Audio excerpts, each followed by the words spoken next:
Pane mapictures anosevesa muzoro ranhasi anoona kunzi mutungamiri wenyika yeZimbabwe Emerson Mnangagwa aiwa vanobuda vachitamba golf aiwa nakuda kwashe Tagurei, the man anoona kunzi was publicly denounced aiwa to be the successor aiwa the president Emerson Mnangagwa term yavo paichapera.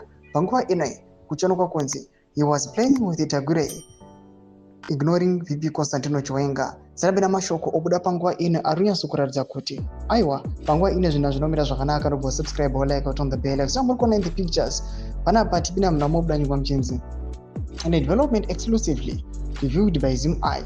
President Emerson Mnangagwa was on Friday morning playing golf with the same person who has been publicly denounced by his successor Wichifu Constantino Chiwenga.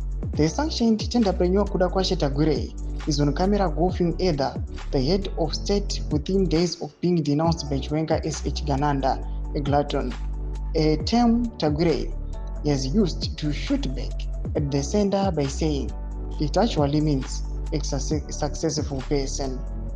The development, together with disclosures by multiple ZANU-PF heavyweights, suggests that Tagurei's bid for ZANU-PF Central Committee co-option will still happen, despite protest from Chiwenga loyalists.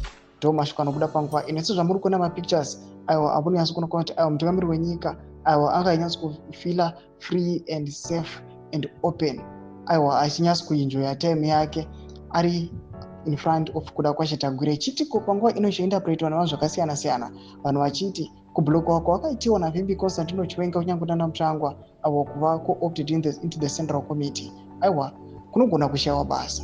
Panguva ino kunyatsoratidza kuti this person ari very very close kune mutungamiri wenyika.